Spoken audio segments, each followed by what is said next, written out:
Alright, Shalom Israel. I want to give all praise, honor, and glory to Yahweh, Ba'ashem Yahweh Shai. Double honors to the apostles and elders at Great Millstone. And Shalom to the elect men doing this work in true sincerity.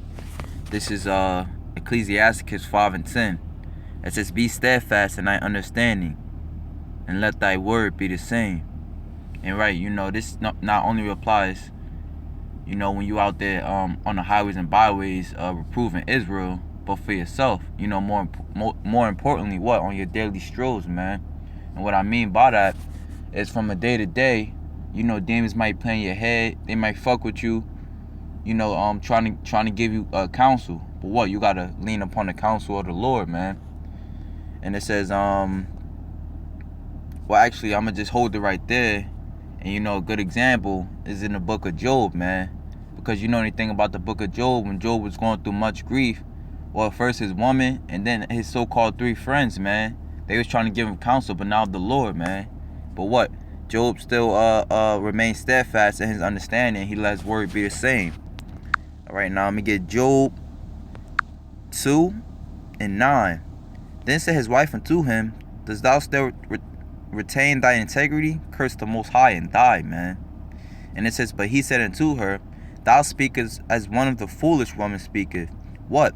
Shall we receive good at the hand of God, and shall we not receive evil?" And all this did not Job sin with his lips.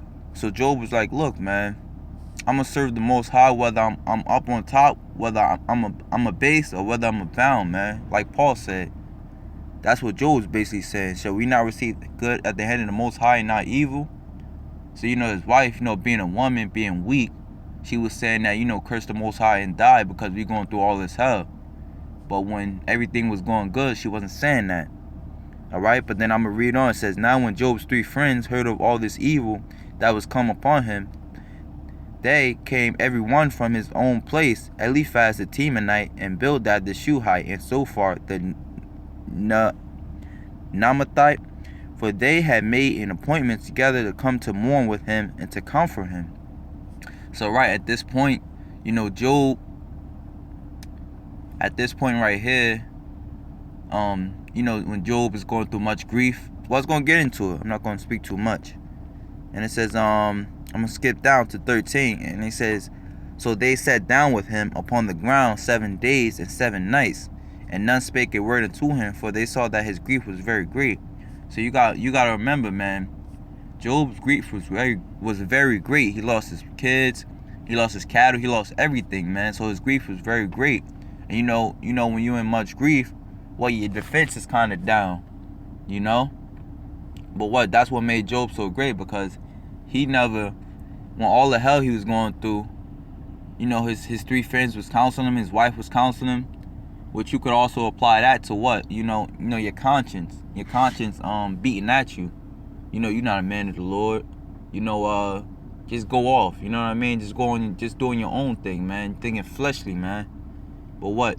That's what made Job so beautiful as well, man. Because even when all that hell he was catching, he never despised the Most High, man. Now with that, I'm gonna get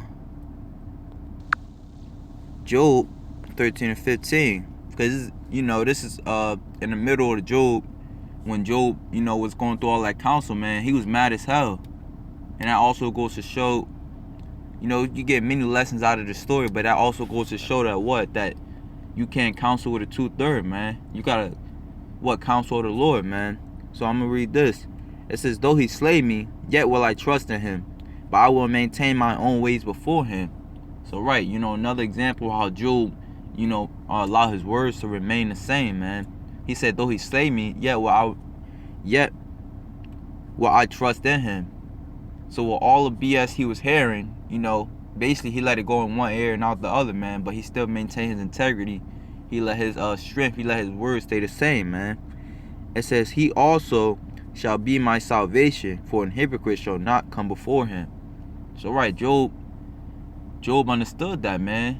Job remained steadfast, man. He understood that a hypocrite cannot stand before the Most High, man. He understood that you can't be with the Most High you know, when all is good, but when things are going bad, you just jump ship, man.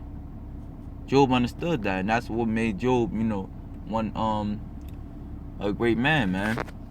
All right. So I want to get another precept, just proving that, you know, you gotta basically maintain your integrity. How you maintain integrity, you know, by continuing and being steadfast, maintaining, you know, allowing the counsel of the Lord to come within you, man. This is Proverbs 19:21. There are many devices in a man's heart.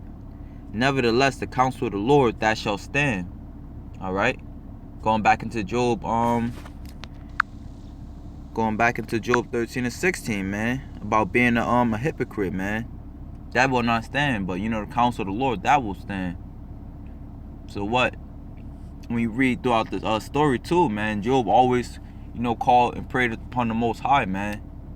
Even at the end of the story, but actually, I'm gonna get it real quick. At in the last chapter, I believe the 42nd chapter, it says this.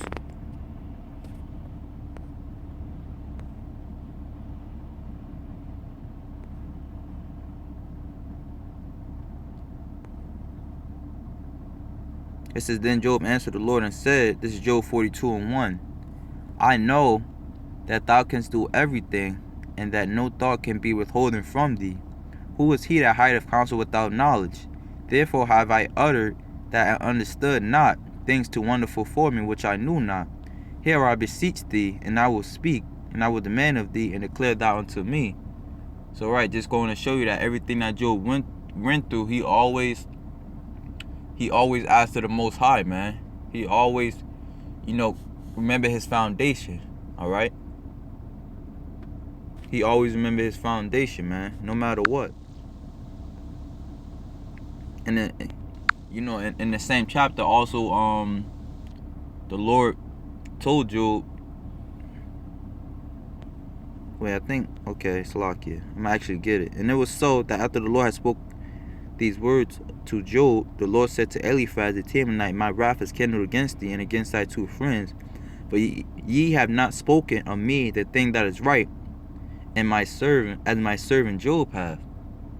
So you know, right, this is going to show, that you know, allowing the counsel of the Lord to stand, man. And these men didn't do that. That's why Job had to send up offering for them, man. It says, therefore take unto you now 7 bullocks and 7 rams, and go to my servant Job, and offer up for yourselves a burnt offering, and my servant Job shall pray for you. For him I will accept, lest I deal with you after your folly. Right, so the Lord was pissed at them because they basically spoke with Job off of their own worldly thoughts, man. But they didn't come with him with the wisdom of Yahweh Ba'ashim Yahweh Shai, man. All right. This is,